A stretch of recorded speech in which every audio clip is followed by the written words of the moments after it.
Um, and it's an advanced studio, so it has fifth year undergrads in their final year, and then also master's design students in the graduate school. And so it's kind of a mixture of those. We sort of embraced this theme in many different ways. So in the building design projects, but also in the way we've approached studio, like this is an entirely online studio. So we're trying to reproduce kind of familiar ideas of what a studio is like with pinups, critiques, but in a totally foreign environment, and just understand like what's produced in that kind of working model. And then also in the way they've collaborated. So they've worked sometimes individually, sometimes in groups, sometimes as the entire class. And then I've kind of mixed in different other kind of design partners into the process. And one of them is machine learning, which I'll talk about in a little bit. So it's sort of been a nebulous workflow that has evolved throughout the semester in different ways that we'll see. So it also starts this summer. I was on a task force to reopen UT, like a university-wide task force. And I was working with someone named Art Markman, who's kind of a local psychologist, but a professor and kind of a celebrity, like has a podcast that's really amazing called Two Guys on Your Head. And we're kind of thinking about like how the students, how the public could interface with our university when it's all shut down. Like we didn't have any kind of virtual campus. We had a bad kind of Google map, and that's all we really had. So there's no way to access campus three-dimensionally. So we thought about producing this kind of game environment for the core of the campus, which is called 40 acres, which is what you see here. And the idea of this is that this was a 3D model and an interactive platform that other departments, many departments could use. Game design could take it on and produce games in it, whatever. We could study traffic flows, all these different things. And of course, architecture, we could design future projects for it. So the idea of the studio is to produce buildings for this campus, but also to reuse the theme of foreign and familiar to look not at buildings of the current condition of society, but in like 40, 50 years. So not super futuristic, not total fantasy, like 100 years from now, but far enough in the future that we know we have an idea of what might happen, like what technologies might be coming, how society's changing, and then how we might start to engage those shifts in society and through technology in the immediate future, so near future. We started with machine learning. So they just, the idea of this was not to really get into machine learning. Like we didn't get into the technical details because we just didn't really have time. So they used Runway ML and just produced a gallery of images that they could use as new organizational structures for campus. So new ways of thinking about campus that wasn't purely from their author standpoint, but from something else, kind of giving them some direction. And so they collected images from different organizational structures, combined them in machine learning to produce these hybridized organizational structures. So not like in the earlier session, we talked about how like leaf structures were one of the galleries, but not just using that, but also combining that with another city structure or circuit boards or some other kind of system and seeing how those might merge to produce something new. So they kind of worked at groups at that point. And we divided the site using this really simple Delaunay algorithm. So instead of producing site plots like we traditionally do, or this is the outline or border of your site, we just distributed that site boundary throughout the campus. And then students, like a sports draft, picked their site. So it's like a lottery where one group picked one, and then the next group picked one. They had to respond to what the group before them picked. And there was even a little bit of trading going on, but it kind of developed in this more organic way. And then they very quickly, like one day exercised, just looked at how they could collage or start to connect some of the machine learning patterns that they generated into the campus, just to give them an initial point of reference for how they might start to generate 3D forms and massing on the site. So this is the mid review. This is the kind of mid review of all the projects coming together. They were reading Colin Rowe and Fred Coiter's Collage City with the idea that, in that essay, talks about two different styles of urban planning, the fox versus the hedgehog, or like his examples are Hadrian's Villa, which is really a patchwork of many styles, all coming to create a cohesive assemblage, but still not losing the individual expression of each of those different patches that plugs in, versus a top-down scheme, which would be the hedgehog, which is really what the campus is already. It's a series of uniform buildings everything's limestone, everything has clay tile roofs. And so there's a uniformity, a very formal landscape plan. And so how they might start to mix within that plan using these different ideas of Collage City, mainly from the direction of the Fox, where they patch these different systems together. And not only their own system, but there was feedback between groups. So as one group introduced like an element, it might start to intersect and interfere with another group, and then they had to negotiate whether they trimmed each other's projects or if they actually allowed that hybrid condition to exist, and to understand what that might feed back into their system. So that's the kind of massing plan. I forgot to mention in the last review, Maxi, but another idea that we looked at was the fundamentals by Rim Koolhaas, the Venice Biennale, where they'd also look at it. Originally, we were going to work in Unity. And Unity, works with, it's more like an assembler. So you build your models outside of Unity, and then you assemble them, add assets that other people create into your logic. And so the idea was also treating these buildings, the massing as assets that would combine and assemble into campus, but also the fundamentals like stairs, circulation, and treating those as separate design projects and separate design problems that also assemble into their buildings. And, depending on which project, they more or less did that. I guess the other thing is they, it's kind of a virtual world, but also a physical idea within a physical world, the idea of a physical building in a world. And so it was really up to them how virtual or how real this thing was. So some people approached it much more as like, this is a virtual experience that you're going to participate in virtually. Other people approached it as more of like a physical building that you would interact with virtually as a representational tool, but you would actually build the thing. And so it really depended on how they approached it, and I left that up to them. But also we kind of question representation. So there's the conventional architectural representation, plans, sections, all these things.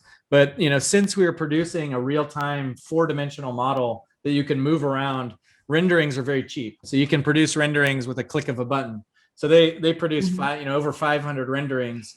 Instead of laboring over each rendering and post-processing and all this stuff. It was really just about capturing a moment within a 4-dimensional experience and representation. So before I hand it off, I'll just very quickly fly through the model. And there's 2 projects we'll talk about now. See how this works. This one we already talked about. So this is the world that we created. And tons of detail. So, they fully modeled like the interiors and stuff. And you can see the existing buildings on campus here are all the limestone brick buildings. One of the projects we'll be looking at is, it starts over here. And these are like, once again, they're like fully modeled interiors. Let me see if I can find my way through here. So, yeah, like everything, even down to when you walk into these pods, the rooms, the stations, which we'll talk about later, and all the details. So because this model got so incredibly huge, I'm having to run it on my powerful desktop. And so it's been a process of like assembling a lot of different pieces together into this model. This is another project from earlier. Let's see, cut through this one. And so this is another part of that project, which they'll talk about second.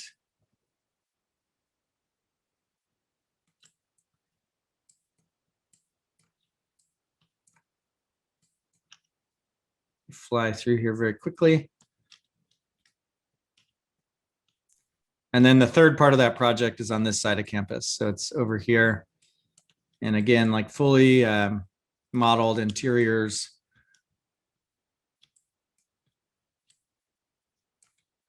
I think there's even, we got here.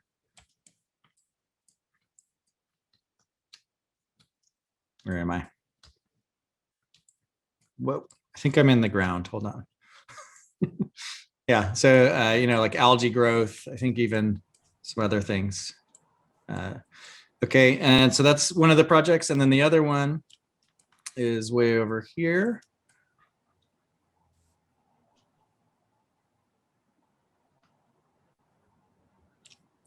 This, by the way, this building, June, I don't know if you've been to Austin. Long time. Okay, well, this is our actual architecture school. So that's Goldsmith right there. This is West Small building. I'm somewhere in one of these windows right now as we speak. Oh, I think I was there for TextFab one year. Oh yeah, yeah. Yeah, that's right. Yeah. So then the other project is this one here, which is what we'll start with.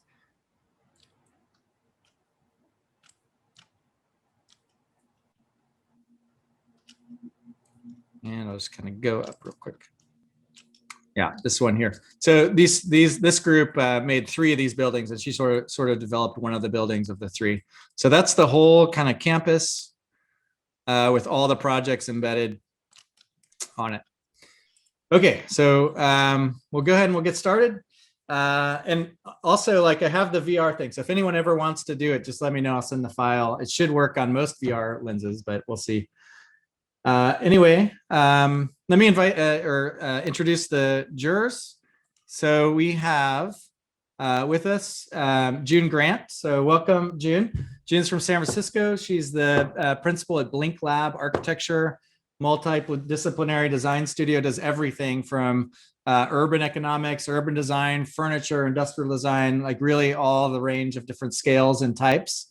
Also a fellow board member of Acadia with me, so we get to meet monthly, which is really fun. And also past president of the SF chapter of NOMA. So great to have you here, June. We also have Maxi Spina, who was on our last session. Maxi's co-director of Spina Goo, and also currently design faculty at SciArc. Used to teach at CCA and Berkeley. Taught it or worked at many different firms like Neil Denari and Daniel Libeskind as well. And then we have Danelle and Clade. They're our local UT professors. Danelle Briscoe, who I hope you know, teaches the fabrication class, also an expert in computation, BIM, and not just BIM, but the theories and the concepts and the effects of it and everything around it. And my studio, my office partner next door. And then we have Clay Odom, also faculty here, who teaches a studio. I think you're teaching advanced right now as well. Kind of bridges between different disciplines, interiors and architecture. Frequent partner of mine. We do a lot of work together. So great to have you both, Clay and Danelle, and June and Maxi. So without further ado, Nina, are you ready? Yes. Okay. All right, I'll take it away. Okay.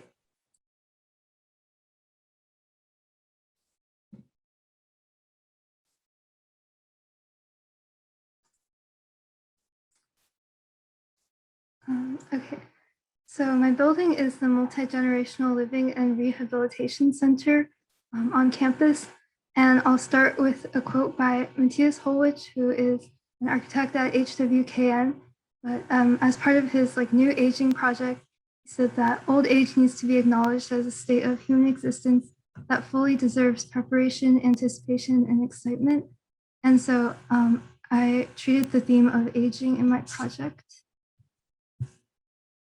And then I'll start by introducing the site location. So here's the UT map. And then my site is located to the east of the Harry Ransom Center.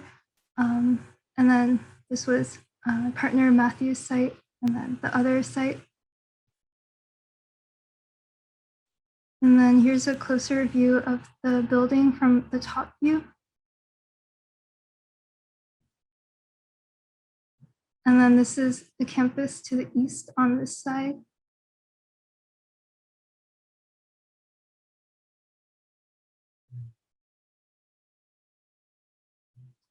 And then, so for our conceptual development, Matthew and I came up with 3 main elements. The first being this main glass bar structure that both connects and also cuts through the east side of the Harry Ransom Center.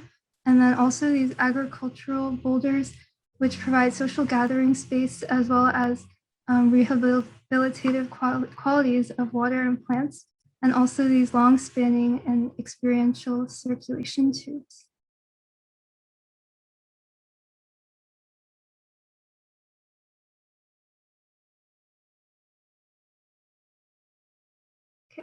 And so the program of the multi-generational living and rehabilitation presents a divergence from and also a reinterpretation of the traditional retirement or nursing home typology to create a sense of community among residents of various ages, avoiding isolating and alienating the elderly from normal society.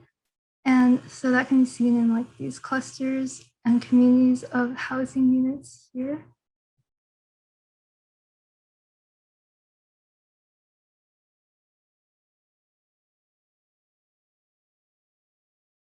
And then here's a public or private diagram that shows different zones throughout the building. So the more social gathering areas are represented in green, and they're located along the center of the bar structure, while the clustered and more private housing units are pushed towards the ends and the outside of the bar. And then there's also kind of like a in-between semi-private zone at the ends of the bar that can be used for the residents as like a lounge or work area. And then this is the same view reflected in this north-south section with the social area and then the units to the sides.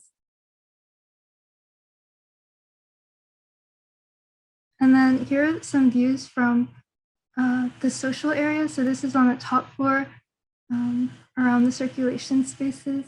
And then this is a view of the intersecting trellis from Christopher and Amelia's project. It was in like the last session, but basically they have trellises with greenery growing through them that intersect with my building at certain points. So mostly along this social area here. And this is cutting through from the east side of the building. And then this is that social boulder that was seen in the long section. And then so the boulders surfaces host a variety of plants. In particular, I was imagining traditional medicine herbs, which are harvested maybe by students or like volunteers that can make like a community activity.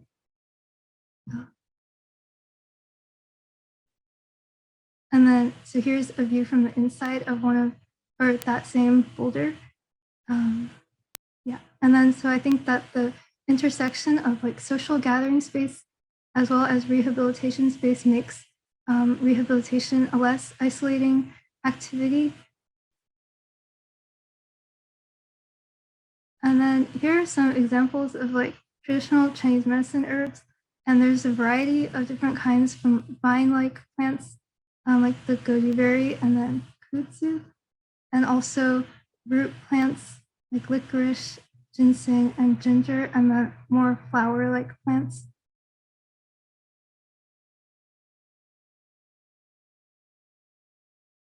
And then here's a view of potential students or volunteers harvesting these.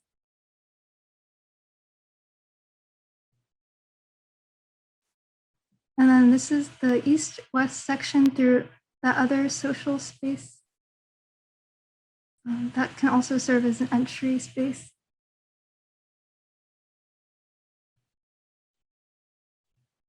And so there's also a contrast between permanent and temporary. So this is one of those units within the bar structure. And then there's this version with the loft and also without the loft, but there's a divergence, and I'll like mention later some accessory dwelling units being temporary housing for visitors or family members, and more permanent housing for current residents and like elderly or maybe the ill. And then within this unit, in the lofted version at least, like one of the residents could live on the bottom floor while a temporary caregiver or family member could live here for close proximity.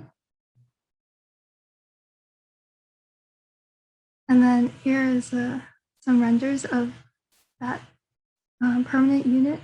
So here's the bottom and then the loft area.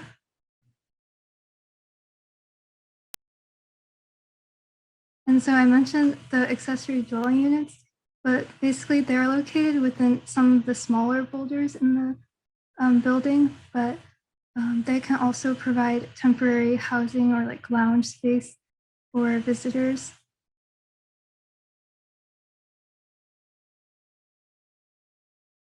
And then here's a section through one of those. And then this is just a view of one of the semi-private zones with like the lounge and work area at the ends of the building. And that's it. And I can go to the board, maybe.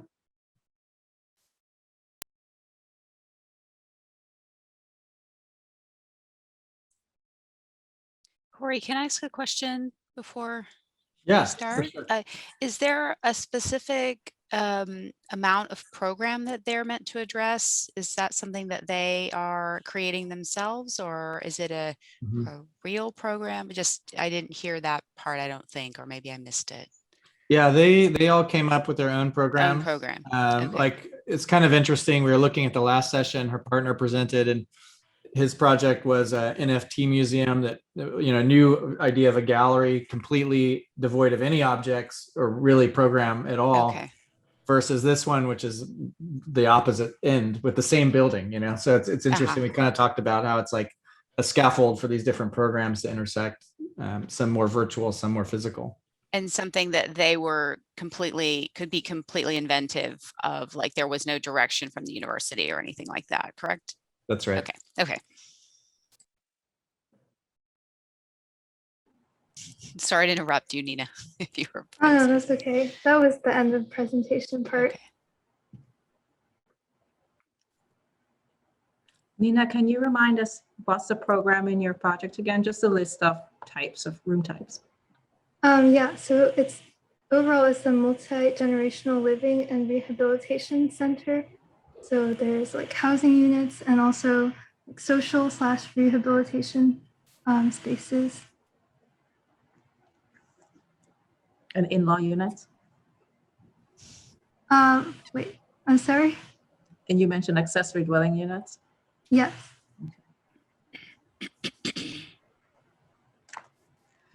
It might be interesting, Nina, to expand on like who those people are. We were joking that it was faculty earlier, but yeah, it could be faculty. It could also, I guess it could also be like family members of current students, so that they don't have to feel like very isolated, and to avoid just having the idea of like being sent off to a nursing home or like a rehabilitation facility, and then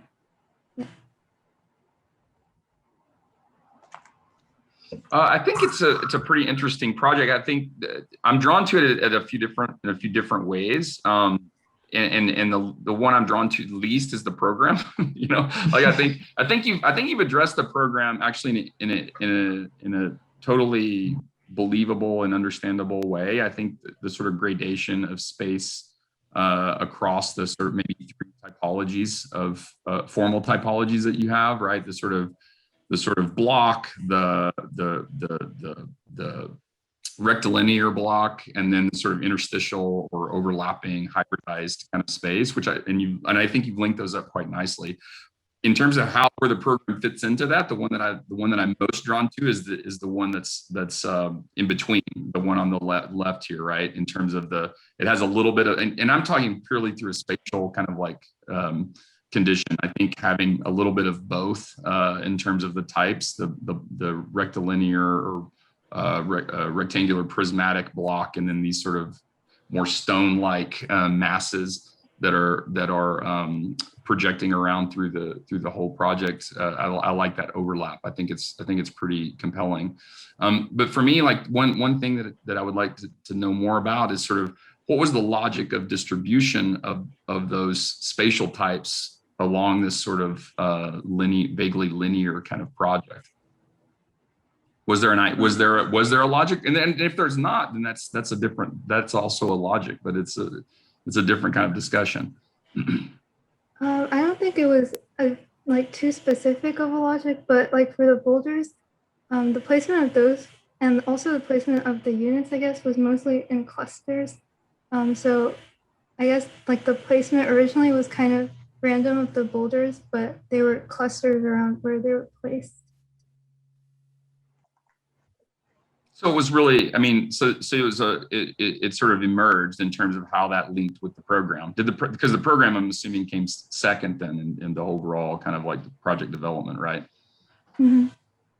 Okay, that makes total sense. And so like, I think if I was sort of projecting this project forward to see how it might, evolve over time, I think starting to maybe understand in the same way that you've kind of come to the program as maybe a second or third or fourth kind of question, I think going back through and starting to understand the kinds of conditions that are made both within and around that project and how those could start to be tailored or enhanced to affect the surrounding environment would be, for me, an interesting way to start to understand how the project could be kind of developed further.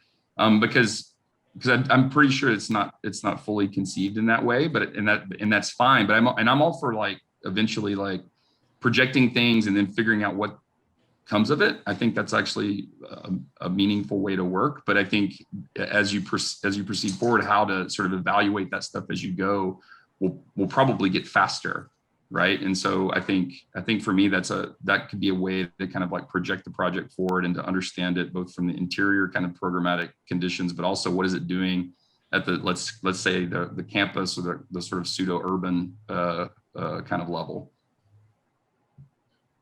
I think I was along those lines thinking or asking the question about program, not so much for its programmatic type, but more the scale of the operations and the scale of the building as it relates to the context of its surrounding. Because like, for instance, in this zone, you're just so close to that neighboring building. You're not attaching onto it. You're not parasitic, but you're like uncomfortably close to it. Like you're standing in such proximity to your neighbor that you almost expect there to be some kind of reaction there. And it's as if you had to fulfill a certain amount of square footage, and that's why your figure is as such. I think it's interestingly placed next to the ransom center, and it fills that void, which we all know so well. But I just wish it were sort of like making a greater statement as to its relationship to its neighbors. Either it's pulled back and it's having a dialogue with it, or it's sort of glomming onto it and saying, I am going to overtake this area. And I feel like if we're projecting into a future of 40 years, this feels like it was, something that happened yesterday, or, like in the next 5 years. I want to applaud you for the use of the boulder element and how that could become something that grows or expands upon what you're as a device. And also, the use of biophilia within your work, I think is of course, I'm interested in promoting that as much as possible, but it feels like it was just planted. Like I would expect this to be a lot more robust if we're really looking to a future of, say, 40 years from now. So I like many things about the opportunities that those boulders could bring to your project. I think I just want a little bit more of it. And I want you to make a better or clearer statement as to how you relate to one neighbor or the other. And they don't always have to be the same position. You could have some relationship that pulls away and some relationship that is more parasitic. I like Danielle's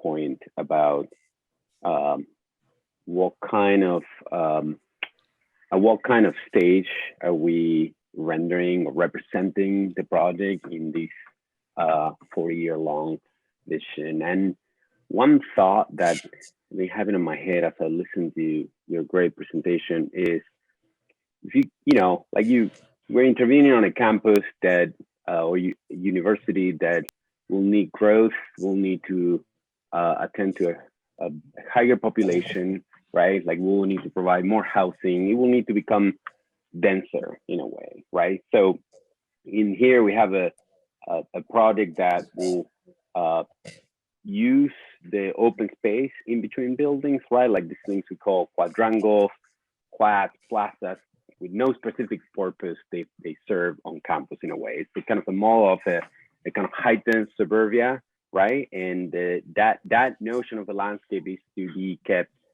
order, pristine, rigorous in the sense of, you know, geometrically rigorous, dividing paths, connecting buildings and so forth, and providing that distance from buildings, right? So I'm curious, the argument of the kind of landscape that you are putting here is one that bets on the kind of accident of a topographical construction that is artificial, but you know, perhaps can begin to introduce areas of differentiation, right? Like that is not that idea of a flat democratic landscape in a way, but there is more one to be interpreted, to be inhabited, to be almost in some cases dangerously inhabited. Someone could, like, I don't know, climb into this thing, like, you know, use it for who knows whatever purpose. If that's the vision, I'm thinking that your approach to representing that kind of nature through the boulders, it seems very controlled at the moment. And maybe there will be ways in which you could show the product into different stages in which if greenery is the thing that we're still going to bet on for the future of the landscape, this could be like overgrown, overtaken, even the building could be compromised with the greenery that begins to grow there. Or if it's more about, I don't know, a kind of more rock-like, boulder-like idea following your concept of the boulder, you know, perhaps, you know, it will take it on a different kind of aesthetic in a way. I like the notion of the boulder more as an interior condition currently, as the way you're showing in all the product. I find those interiors kind of fascinating from the point of view of, you know, individual inhabitation, right? Like that's the kind of counterpoint of this, right? Like as you begin to use these as dwelling units, those become, you know, pretty differentiated units, which I think as a housing problem, as a dwelling problem, it's a very interesting approach. I would just, you know, again, just to reiterate the earlier point, I think the imagery of this thing from the outside and the kind of conversations that I have with the contemporary campus landscape, that's the part in which I will just go a little bit more in a way. Yeah, I'm a little bit struck by how the images are are cut from a certain time and frozen. And so that makes it no different from how we design today. And as a result of doing this cut and freezing the object, we don't get to see how it morphed over time. And I think that was a missed opportunity. And it's not just this, I've done quite a few studios this year where they're using AI. I'm seeing the same. We've used the tool to generate images, but then it's like a still camera shot was taken at a point. And as a result, we lose what the information of emergence to that form. And that's what I would love to have seen, or I'm trying to find in the project, because right now it still reads as two objects, a rectangular and this boulder that's trying to intersect and overlap. And I'm looking for those moments of transition where the two meet and they don't form a geometry that I'm used to seeing. So that shot where you have, I think there was a bookshelf, which I was stunned to actually see a bookshelf, because I thought the shape and forms and growth of the impact of the boulder hitting, that shot it's as if someone said, okay, you need to furnish it so we can understand the scale, because I know that's what I also experience in studio, where someone says, well, make it, how do we know the scale of the space? And so you're throwing some furniture. But I think what the furniture is telling us is that it doesn't belong 40 years from now. If the features that what we're looking at for this building type, then the furniture doesn't match, right? It's this leftover ancient artifact that's been shoved into a space. And this is where I think the project needs to actually start to go, which is to ground truth it in what is the geometry, size, shape, form of those spaces? How do you understand them? How do you become intimate to it so you understand what's the potential use of that space? And that is what I'm grappling with, not just with this project, but with many projects that I've reviewed this week, is faced with new geometries that are being created by machine learning, and we're trying to put ourselves in the future. We should be questioning every single angle and every single item that's put in that space, because now we're trying to reach forward into something we don't know, and we can't bring everything with us. Although apparently we're bringing the same plants. And I really am challenging even the growth module. Can we look at the information that the data provided us and really get intimate with those geometries so that we're not forced to bring in the orthogonal pieces that we're used to? And this is not just a challenge, it's a challenge to you as a student going forward, because I know that we'll all be facing this if we're going to use machine learning to design the projects. And someone mentioned the word opportunity, and the way the project shows, I think the entire studio is, we're trying to understand what is the opportunity of the software, what is the opportunity of the space. I was surprised that this grasshopper type object, like you said, Danielle, didn't absorb the campus building or touch it or shy away from it. If it's an opportunity and I'm put in a space where I'm trying to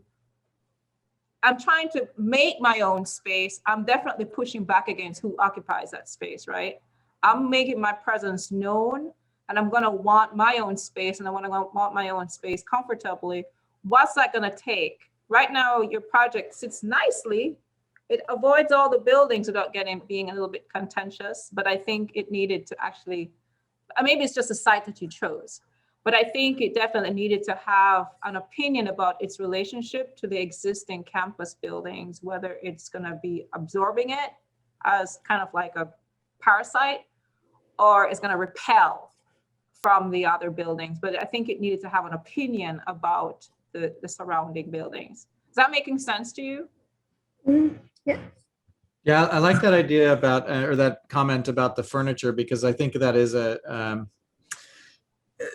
weakness of the project, because I think you need to radicalize everything on the same terms. And what I mean by that is the program is actually like super radical in a really interesting way. And I didn't really think about it as we were talking this semester, but it kind of dawned on me now, which is that you're basically, I think the biggest problem with academia and like all these kind of structures is that they only accommodate certain types of people. And there are people from all over the world, some who might need to bring their family, some who have different cultural relationships to other people, and people aren't individuals, they're linked to other kind of groups. And what this allows for is a way for other people, other types to, with other kind of ways of living, to actually engage in academia. Like their families come, but then the question becomes, well, what does that look like? It's not just a conventional space for them. It's not a conventional home. It's a strange place to live on a campus that has a super long history and set of expectations and systems in place. And so that's like super radical when you think about that. Like it allows an opening for other people who couldn't previously be here. And I think the same thing needs to be done. That same kind of radicalization needs to happen to your furniture and to happen to everything, the way it engages buildings and all that. But I like the premise quite a bit. Nina, did you look at Capsule Hotels, like what they have in Japan? Mhm. Yeah, I think Kory mentioned that. Okay, that's good. Of course he did, because it seems like because we all do every time. because we always do. No, I think that yours takes on that typology, and I feel like that would be a very clear way for you to say, this is what my precedent is, and that I'm going with it in, this direction and taking it further from what we already know from what's been done. And I think that what you have done in terms of a module system could be expanded upon in the direction that, as being discussed, that these assets are just like killing this rendering, and that we could be reconsidering what your logic with the planting typology could mean. What does it mean that you have a very specific plant list, which is incredible, and that it's really challenging Western medicine by covering the building with such. And so I would have taken another a stronger presence and a stronger opinion, as June said, about not just the relationship to the building, but also the relationship to what you're packing the building with. That it's not normative, and that we're not going to be taking ibuprofen with every hour of our day, and that it might be fed to us in a different way. It might be given into a micro atmosphere within the capsules or something of that nature. I think that the idea of integrating that part of your project more would be where you should spend your summer, or at least I would hope that would be the case. But I also have my response to the capsule. I didn't go to the Capsule Hotel, but my mind went back more to Mayan stone wall and corn husks. And when you look at the geometry of the corn and the grain, you see that they knit together in a very specific way, and that the way the corn grows and occupies the husk, you see similarity in how the Mayan walls are built. And I would bet also that if we look closely at Asian wall construction, ancient Asian wall construction, we will see similar formations and manipulation of stone to have a dry set in order to accomplish a dry set. And so my mind actually went to ancient structures instead of the Tokyo capsules, but both I think are equally worthwhile. Looking at how does a unit cluster in its geometry that forces the next one and the next one and the next one, that they're not identical, but the one before forces the shape of the one that comes next. Yep. And that's a space that could be, and certainly with an advancement in your abilities, but like that's a place where AI could be deployed also, right? I think that's a really interesting point. And a thing about the furniture is I think yes, I agree with the idea that the furniture in that one image is off, but I think in terms of like how you can start to evaluate things, it actually makes, there's a reason why it's there, right? And so like I think the question becomes like, where does it need to be super specific to the overall system that you're developing? And then where can it also absorb the weird stuff that I'm going to bring when I come from wherever for my fellowship here, right? And I think those kinds of abilities for these spaces to begin to absorb the stuff that we all want. Because even 100 years from now, I'll still be carrying, if I'm still alive, which I won't be, but I would still be carrying my grandfather's books, you know what I mean? Like those kind of things. And so there are those weird the weird rock that you picked up on vacation when you were wherever, And so like, I think that ability to absorb the hula lamps of our life, are important. And so like, I think it's not an either or scenario. It seems like, and too on the outside, like, and I'm looking at this kudzu vine, which is like the most crazy plant ever, certainly in the deep South where it kind of has taken over. But like, I think that maybe is a logic of extension and specificity that could be taken on too with the overall growth of the project. Super interesting though. So, well, I think we'll keep moving, but I like that idea. Since it is a retirement home, it's probably actually not these contemporary objects. It's probably objects from our great grandparents that will be filling the space. So even older entourage, I would say. if you're calling down as you get older and keeping just the important things. But anyway, we were the grandparents. It's 40 What's- years from now. 40 Yes. years. Yeah. It's for us. That's us. Yeah, our children are going to throw out all our stuff. They're not going to keep the silver. Awesome. All right. So next we have Bella, Will, and Coleman. You ready? Yeah, I think so. Yeah, I guess so. I guess we have to be ready at this point. So this All is right. now 3 people presenting like together. They're all working on it together. Got it. Okay. Yep, that's correct. Okay, let me share my screen here. Can y'all see my PowerPoint? Yes. Yeah. Okay, cool. So hi, I am Will Hackman. I'm Bella Chow. And I'm Coleman Brink. And let me click. So as Kory briefly mentioned at the beginning, or introduction of the studio, we highly focused and relied on our machine learning to kind of kick off our project, to organize our site planning, and to establish our formal language within the site. All this was done through compiling images such as aerial landscapes, organic natural patterns, and cityscapes to create what you're seeing here, the skiff that you're seeing here,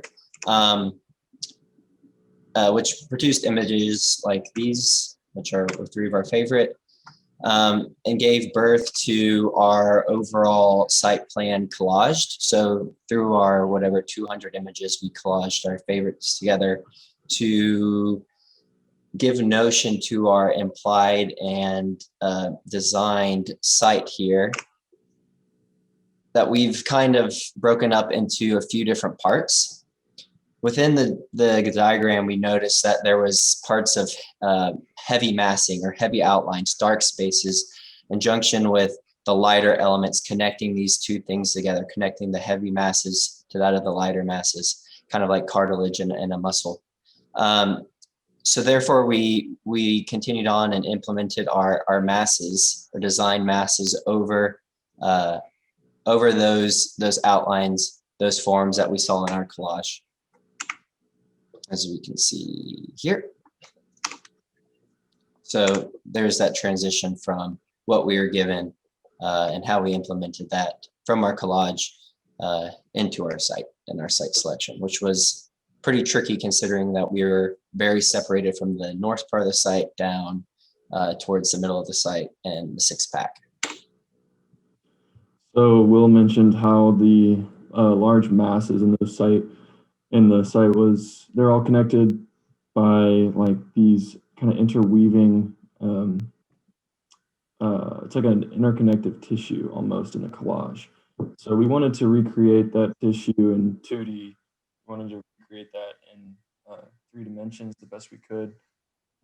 And so we started doing that by beginning with this base form, just made with simple Boolean cuts and removals, and then connecting the forms with these pole objects that we created a grasshopper script for, but wanted to make sure that the poles where they met each of the forms influenced the shape of the form still, instead of just hitting the surface and that being the end of it. We wanted to make sure that there was some discernible effect between the poles and the masses. So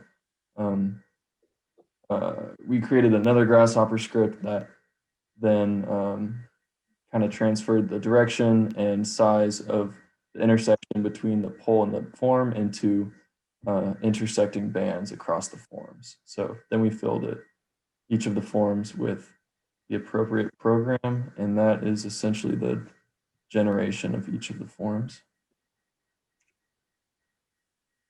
Okay. So next we kind of explored different future technologies. And so kind of our statement about technology is that technology is ubiquitous. Our relationship with electronics, both hidden and overt, has become integral in our everyday lives and has reformed how we interact and perceive the world around us. In the perpetual pursuit of utopia, futuristic machines constantly propose a new and improved way of living. Some prospective technologies speculated to become part of our contemporary lives include flying cars, nanobots, and 3D printed food. While many of these proposals seem to be more applicable to temporally distinct societies, our rapidly changing environment and needs suggest these future technologies could be implemented in the near rather than distant future. Despite the vision of a seamless integration of these technologies, a question of the spatial requirements to house these technologies arises. Technology is a tool to change how we live, but contrary to our reliance on it in completing even the most mundane of tasks, technology is often tucked away into the periphery of our buildings and minds. Our project explores ideas of human viewership and interaction with the digital. Set in a near speculative future, we wanted to confront our complacency of existence. What are the implications of space making with a non-human centered focus? Architecture as a discipline has become constrained. In our constantly changing world, architecture is stable. Our explorations play with destabilizing the status quo. Programmatically, our project is a spectrum of human occupation, with technology taking precedence while humans become the periphery. Our projects are highly speculative, but rooted in our observations from human interaction with technology. This is just one potential feature of many. Next slide. So we each explored a different topic within our near future research, with each technology existing on a spectrum of scales. I was interested in food production and bioengineered food. The first subjects I implemented were algae tubes. The next one, the second object is a bioreactor tank that houses lab-grown meat.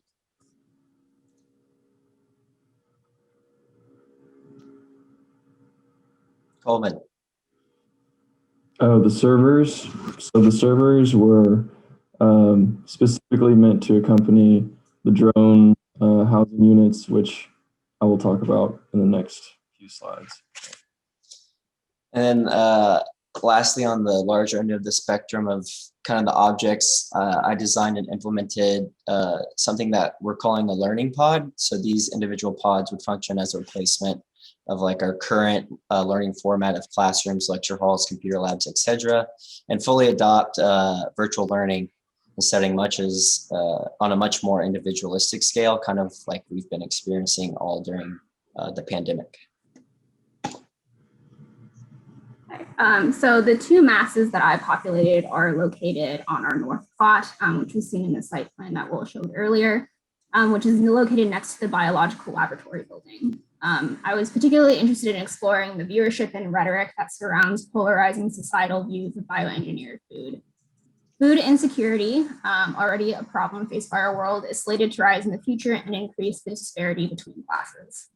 Genetically modified crops have existed as a method to address these disparities, but conceptions of unnaturalness of GMOs is just one factor of many which has caused pushback. The near frontier for bioengineered food is the production of lab-grown meat, but similar conceptions exist that prevent these products from being completely accepted into the market and diets of consumers. So the next slide.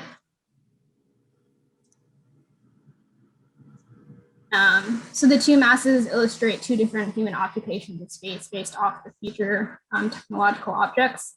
The mass on the left features algae tubes hanging from the ceiling, creating a sculptural element to the auditorium space below.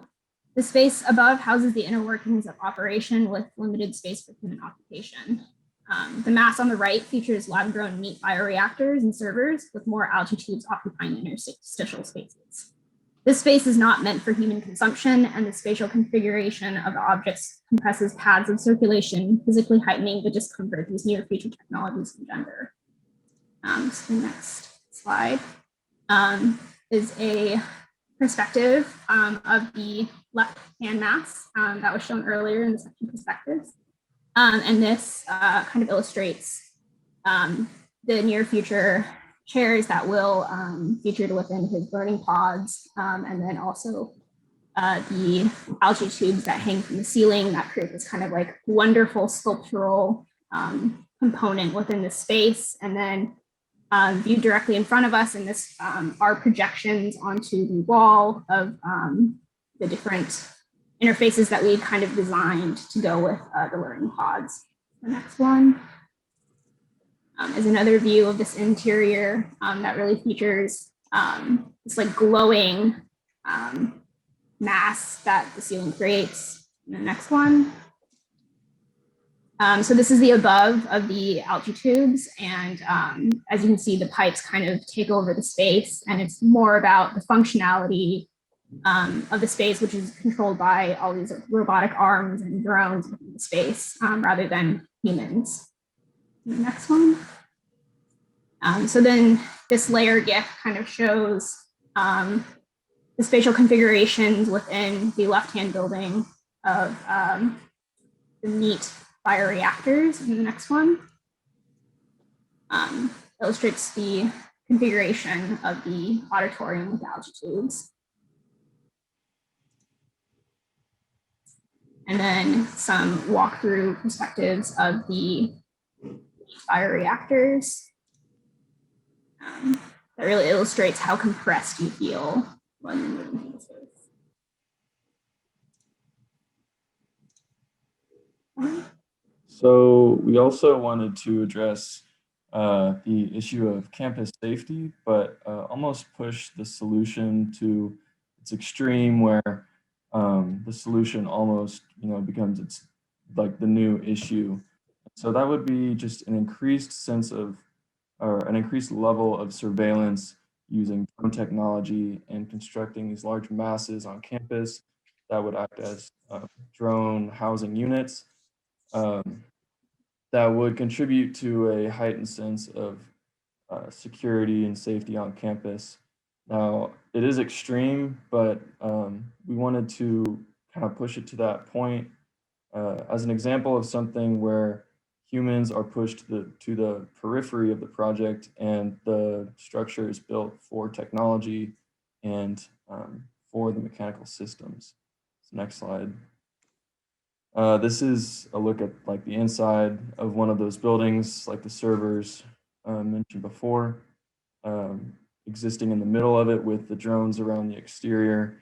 And many of the buildings are just servers, and many have drone like ports on the exterior, but all are built primarily for the housing of data collection, data management, server systems, and primarily like machine technology, I guess. Next slide. This is another kind of diagram explaining the evolution of the form, exploding the actual surface from the structural skeleton that resulted from the intersecting poles that weave between the forms. Next slide. And then you can click between this and the next one, but this is a daytime and a nighttime rendering of what that common space between these forms might look like, with the pathway weaving between them. The pit in the middle is something that we included to emphasize the impact that each of the forms has on the space around them. And it also delineates certain areas as new pathways that weave below the existing elevated walkway. So it's kind of like a woven sense of circulation, going back to that original diagram we started with. This is also, you can flip back and forth between the next slide, but day and nighttime renderings of one of the taller masses with the skeleton structure. You can see there those intersecting bands with the poles supporting and connecting between each of the objects. But also, like, this is one of the drone housing units that would exist as one of the main ports, like the main hub on campus of this newly developed surveillance system. And then this is actually a combination of images that are the results of the total combined model of the entire studio. And the trellis system is actually a really nice, really nicely integrated into our site. So I wanted to include that to point out the nice effect that the trellis system has intersecting our area. And one final rendering of the center of the site, the main hub of those server towers. Okay, and I guess lastly, so as Coleman and Bella have briefly mentioned in our narrative, that this is a society that we've envisioned that has had to conform pretty much to the needs and demands of innovation and technology. The desire of pure optimization, efficiency, integration, kind of all these systems that we see in today's society has begun to ignore the human interaction. The world around us has matured in a way where we can no longer rely on the importance of this interaction, economical solutions, and moderation of spaces. The formal language of tomorrow is struggling to accompany our drastically changing programmatic needs and the depletion of usable space in the dense city of Austin. So briefly, as I mentioned before, the designed object for my program for the latter half of the semester was this modular learning space, where we've theorized that all projected learning will take place virtually. The need for large areas such as classrooms, lecture halls will pretty much become obsolete, and virtual learning kind of will take over, as we've kind of viewed or seen firsthand during the pandemic. I think today a normal student requires about 50 square feet of space to learn, and in the future where space is much more limited, these pods propose 15 square feet, trying to save that scarce space. So the pods themselves have been designed for the use of one person, where they would pretty much spend all of their hours of day learning, replaying lectures or studying materials. Each pod is centered around an immersion unit or a chair where a student or professor would consume learning materials, and their brain waves would be recorded so they can later play back, those lessons, what they learned on the screens kind of around them. Since this is a small space, it definitely emphasizes the impeding use of technology. I think where all the screens and electronics that surround us every moment of the day kind of make us desperate in a sense that we feel like we're no longer relying on human interaction or what we consider learning today. All three of our explorations, Coleman's and Bella's, I think, explored this idea of human viewership and interaction with the digital. And in this instance, like technological learning has become the efficient method compared to what we practice today. Yet this is the most architecturally and spatially constrained out of the examples we've given so far.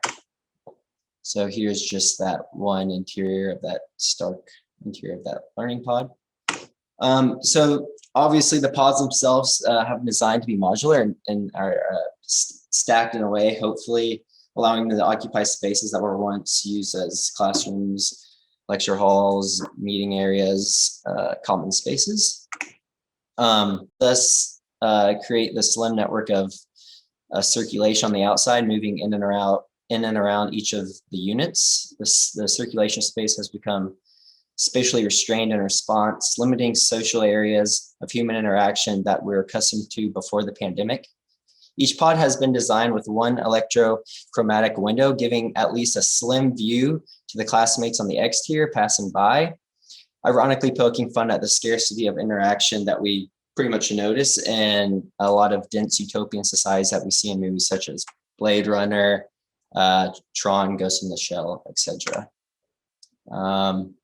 While we were exploring these objects in their different scales, I think we noticed that we were flirting with the utopian, but we believe that this vision is grounded in a near future that's taken the first step, establishing itself in like a dim dystopian future, but it hasn't fully spiraled downhill, kind of like those case studies or those movies that we all watch and enjoy.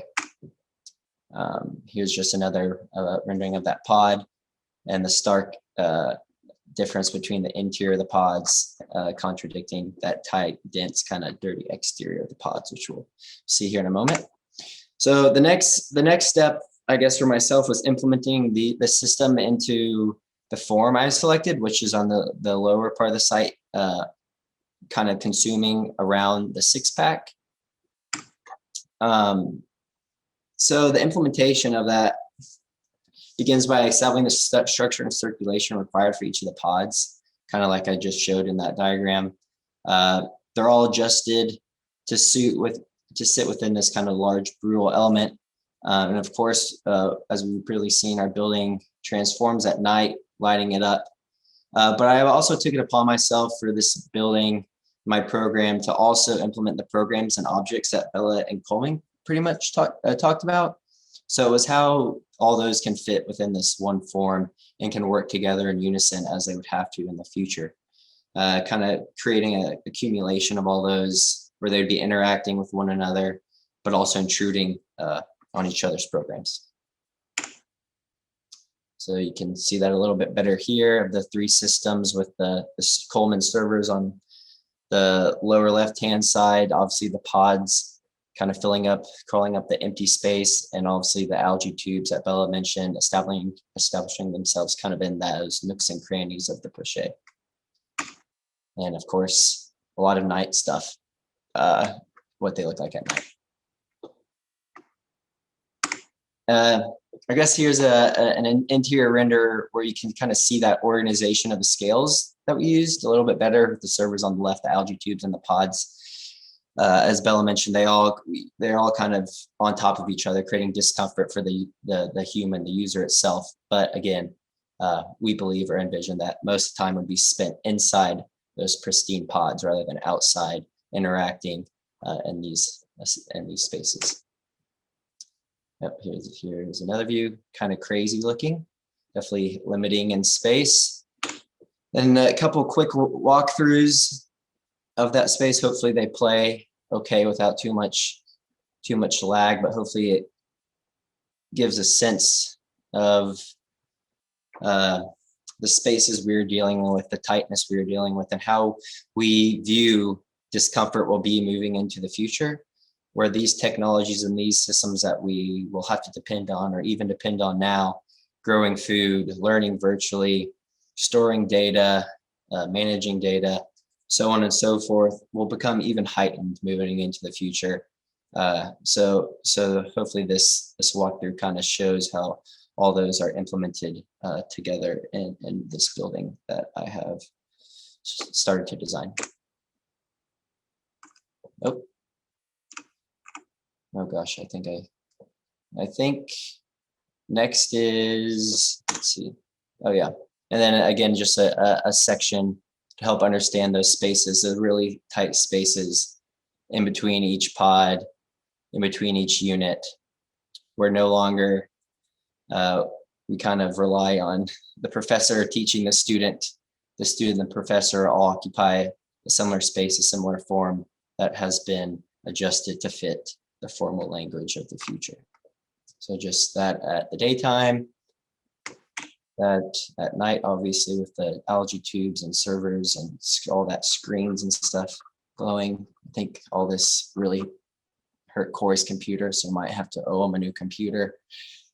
And lastly, here's the exterior view of the form, kind of looming over the pit underneath on the south side of the site, which, as we discussed, is kind of harsh in nature, a harsh gathering space, more or less. But we assume that most people would be either consumed in their technologies or too afraid to hang out outside due to possible health or environmental concerns. So that kind of gives a language to these pods, and obviously contrast against that bright interior of all the technology.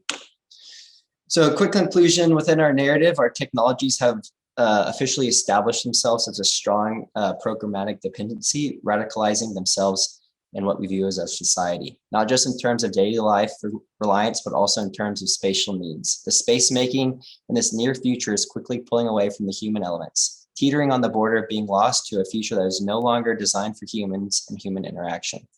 While as a group, we hope not to see a dystopian future as such, we hope that our speculative narrative and design approach in this project explores that fine line in a way that we can learn from and adopt to. And that's it.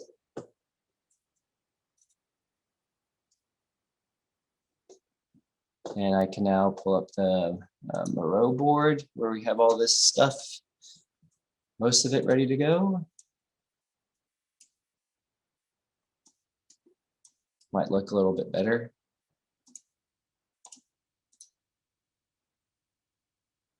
Can you all see the Moreau board? Yes. Great. I don't know if you guys, but when you were talking about learning pods, I was having conflicted thoughts in my head. I think learning pod, I think my 5-year-old and a teacher running around in my backyard. And I look at your project, I was like, something doesn't quite match. One of the things the pandemic has like kind of ruined for us, another term. Different definition. Yeah. A little different. Yes. Sorry, that was just a side note. I didn't mean to be a reflection on your presentation. I love the way you guys presented. Super. I mean, a watertight argument and also execution of the design ideas. I think the level of detail of the, in some cases a fiction, in other cases, a kind of a reality, a very tangible reality that one could apply or take lessons in the present. That's fascinating. So I was just blown away from beginning to end through the presentation. A couple thoughts that I ran through my mind. It seems that you guys are pitching this very immersive environment, right? Like the amount of interior shots, interior and in between shots between the cells of pods were fascinating. I think the vision there to kind of find a kind of proper architecture, materials, and tectonic definition of those spaces, to me were like among the biggest contributions of the project. The exteriority of the project, I also find it super exciting with references to Archigram's Walking City and whatnot, that kind of vision of the future of projects that, connect to the ground and to each other and to existing structures through almost legs or limbs, if you want, right? Like that kind of interconnectivity that makes the project kind of exist almost as a machine, right? That to me it's great. Again, perhaps more on the kind of fiction territory, but I totally support that. The part where I'm a little struck, and I don't have an answer for this, but it's just a thought running through my head, is that, as we know, these type of infrastructural buildings, these kind of storage buildings, facility buildings are totally immersive. They can completely do away with the modernist mantra of interior, exterior views, all that kind of stuff, right? That has like, governed architectural thought in a way, right? Mm-hmm. Now, there's a competing demand there, which is like campus stylistic decisions, and the idea of the kind of the familiarity of the campus is going to have problems with that, right? Like a building without windows is going to run into some issues with the campus architecture, right? You kind of have to be able to task and code the facades and the envelope of your building with some kind of architecture, with some kind of tectonic that brings the product home in some capacity, and aligns it to with the scale of the surroundings and the kind of contextualism, right? So how do you work, or how do you produce some future notion of contextualism without necessarily doing like windows or apertures? That's perhaps to me the kind of elephant in the room there, right? And I saw that you guys in some cases restore to some idea of window making that became like these drone flying stations, but they look a lot suspiciously like windows. And or some apertures that, I don't know, one might find in like, I don't know, like a Daniel Libeskind building, which are, they're good, but like perhaps unnecessary. So I'm just curious about that, right? Like how do you tackle that issue of the black box of these large storage facilities when at the same time you have, the competing demands of the familiarity of the campus and, and contextualism in general, in this case, very specifically in the American campus. What do you do with that problem in a way? What do you do with that kind of dichotomy, if you want? Exactly. I think it's in terms of apertures and applying, I guess, systems as such into our buildings, we definitely struggled with that, especially since we addressed that after we had cut up our forms. So all the large cuts, all the slicing and dicing and adding of the pipes and all the poles created forms that, you know, had very, very large apertures and width. So we were kind of left with that left over, but I definitely agree that that's something moving forward that would be crucial to consider. There's an element of self-generation in this project, you know, really diving into the enthusiasm of the extreme, but there actually are existing types that kind of speak to these extreme conditions. The architecture that's used in Antarctica is similar to your pod system. And interesting enough, I'm gonna touch on the idea of apertures because years ago, when I was much younger, I was working on a project for NASA, and one of the questions that came up in the project was the need for an aperture, a window for the astronauts when they're up in space. And it's not there for aesthetic reasons. It's actually because astronauts, when they're up in space, psychologically need to know where home is. It's not just to look back at the blue ball. It's a psychological thing about registering where you come from and that comfort that you get from being able to recognize something in the distance that's about you. So your struggle with should you put an aperture in actually has a lot to do with the psychological, I suggest, has something to do with the psychological need of the humankind to look back from where it came from or in order to feel comfortable about where it's going. Mm-hmm. And the similar thing apparently happens in Antarctica, where it's just, well, the ice is shrinking, but the shape of the capsules that they use to be able to survive in Antarctica is, and the same with the capsules in space, is a lot of it has to do with air pressure and being able to breathe. And so your shapes were kind of arbitrary. And this is where I say, you may wanna, if you really wanna pursue this idea of extreme conditions, then you have to now tap into what is a human being that you're designing for. Like really, physiologically, what do we need? I love the presentation, and somehow the sun has been turned off in your world. It doesn't exist anymore. I mean, we blew it up. Yep, environmental issues. And Elon Musk is now charging rent and we can't pay it.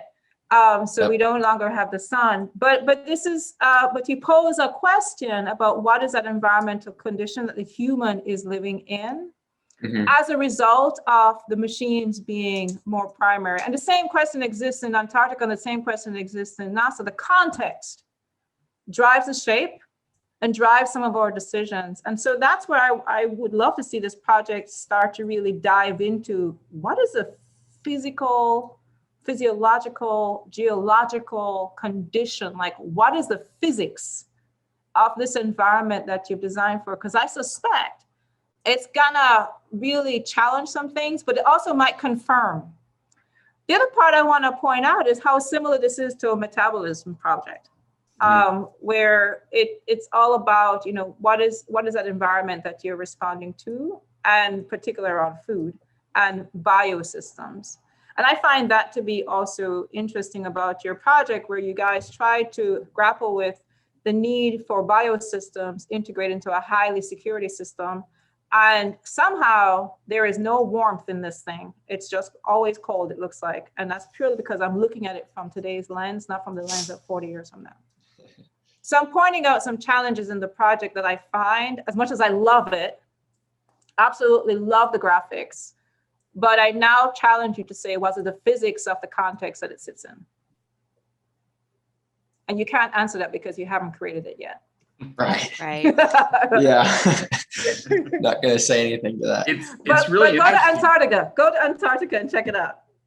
But I think that's where they could go. I think they could actually, in some ways, it's a similar kind of problem that we were talking about before, even though it's much further developed than the previous project, but it still is that problem of coding in the human into this. And I'm not saying to make it human centric, because I think it's a post-humanist project, but I think it's Right. it's where are the points of contact. You know, there are some of those elements that Kory referred to, right? Those basic elements of the rail, the chair, the stair, the walkway, those bits. But I think the way that you could sort of address these really interesting questions is by using the format that you've already developed. So this is a science fiction project in the best sense of the word. And I think if you really sort of thought about like developing a deeper narrative about the daily lives of people that were interacting with this, and developed a short film that actually used this as the progenitor of the narrative, then you could actually come into contact with, you know, the people and the characters that would come into contact with these elements, right? Right. I think that's one way. I think there are many other ways. I'm into thinking about it through the film lens, just because I think this is one of the better science fiction projects that I've seen in a while, in terms of just the quality of graphics for one, but also just, I think it's really thought through in a lot of ways. It's 90% of the way there in some ways. And so for me, I would like to know the characters, what they wear, you know, really developing the world in the way that June is advocating, right? Like the world building around this, so that you would need to know, like, what kind of, you know, what would Denis Villeneuve do with this, Exactly. you know? Because there wouldn't be anything that wasn't thought out, right? The instruments that people use, the kinds of shoes they wear, all of that stuff would be, you know, really, really designed. Sure. So I would really advocate for y'all to spend the summer doing that. Yeah. Not in a way that we normally do, which is just like being, you know, being jerks about developing your work. I think there is something there. So I was going to say, similarly to those comments, I mean, I think the collaboration between you three is really incredible, that it's not just in the graphics, but just that you've been able to design portions of a world together. I think that that's something to really be to commend. And I just was thinking, you know, what is the sort of contemporary canary in the coal mine that you could bring to this scenario that is, addressing what Clay is saying about a human scale of one person going through this scenario. The chair seems to always be empty, and there was maybe one silhouette of a teacher at some point, or some like there's very few indications that this is being occupied at all. And I think if you did choose a character and made that fiction more true to what could be imagined and speculated, it would become all the more rich. Mhm. And I say the canary in the coal mine, I don't mean actually bringing that tangent into it, but what is the contemporary version of that allows someone to sit in one of your cubicles for more than 12 hours a day and not go a little Crazy off their head? So I would say there's that. And I did commend you on like working together, but as an infrastructural approach, I'm so fascinated with data centers and what that means for an information model building and how that is the future of our building envelope. So to keep that as a separate component, as a separate entity from what the envelope is about with your pod and your algae system, to me is a missed opportunity that you guys. And the next version, like the algae system is one layer in your system. And then the other layer is the data center requirements, that those things are not like, and this is our stage for algae, and this is our stage for data center. Those things are like inseparable completely. And that every opportunity, every micro space that you have in this allotment is given over to the ability to generate data, because that's where we're headed. Right. And the ability to generate algae, because that's what we'll need. And I just think that the next sort of version, say 15, would bring me to a place that those things aren't separated, that they're not distinct anymore. Right. And then, sorry, if I can keep going, I love your project. But, going back to what June said about connecting psychologically, the shell should be about an open space that allows them to get out of that pod, get some fresh air, and they look at the tower and they're reminded. That slit in your envelope is about looking back at the western sun that is not there, and its silhouette of the tower, that is part of, where it's placed. That's our icon. That's our figure that is the campus that we know. Sorry, I took up too much time. Still struck by the grid system. I'm not sold by it. It works really well because you started with the micro, which was the single pod, and you thought about aggregation, and you thought about going outside. I'm just not convinced that we'll have solid walls. Mm-hmm. And I'm not convinced by the orthogonal grid. And it could be much just my own personal dislike of the grid, but I'm not buying it. It looks great. It a contrast to the weird shapes.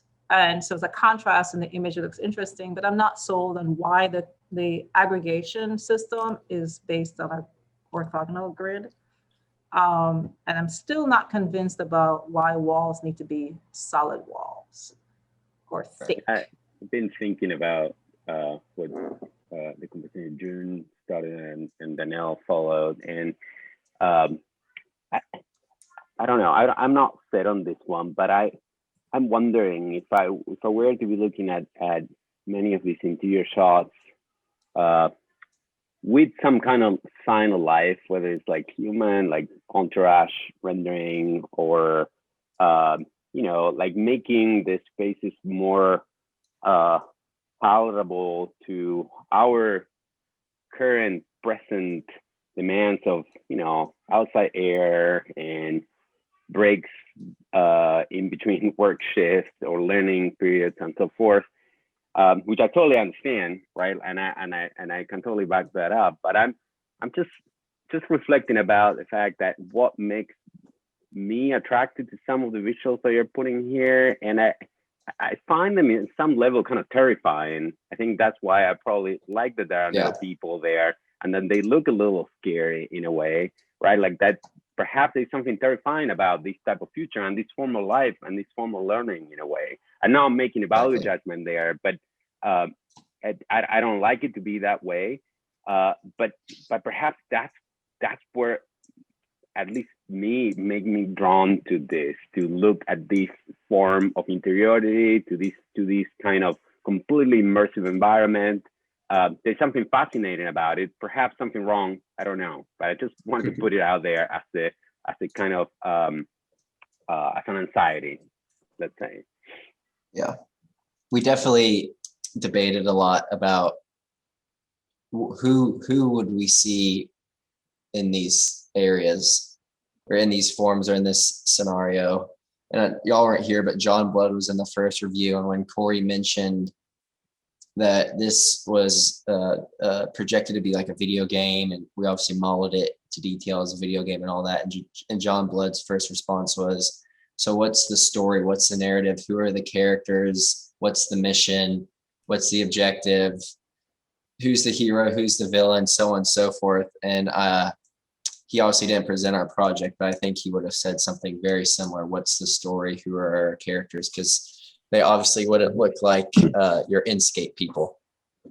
And I think it's funny because we never really specifically established like who the characters are. I mean, I don't think we ever had that conversation. No. I do think that, the way we worked together, I think we kind of had the same person in mind at some level. So I don't know, it seemed like we were designing like at least a similar time. Objective, yeah. Yeah. I think one thing I love so much about all the projects coming together on one campus, it's not like they all designed different buildings for the same campus. They all designed different, well, they did, but not in the same location.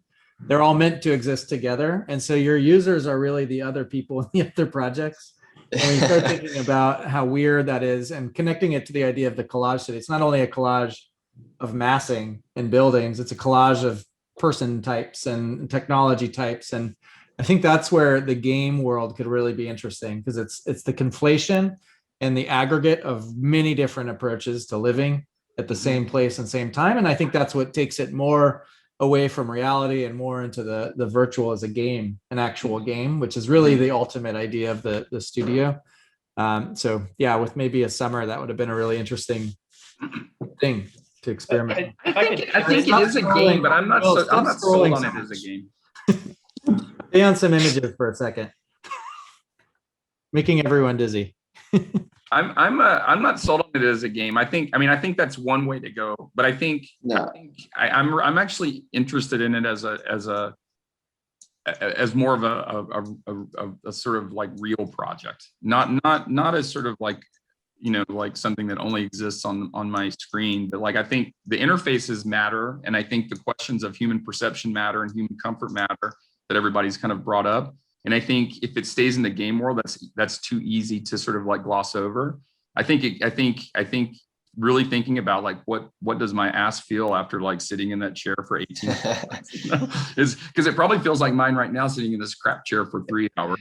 Yeah. So like I think really getting into that would be super amazing, and I think that does lend itself towards thinking about the characters in a slightly different way.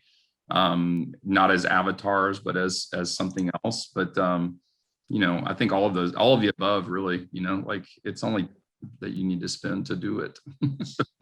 Yeah, and the crazy part is that we had these 2 weeks ago, these were just empty voids. Clay, you were in our mid review. Yeah. And they were empty. So I think there's a lot of potential. It's orders of magnitude better than it was at the like on all levels, right? Like, which I really commend, because it just takes work to do that. And I'm a big fan of work, and I think it shows here, and I really couldn't say enough cool things about this. So work's good for the spirit. Mm-hmm. More work. Deadlines.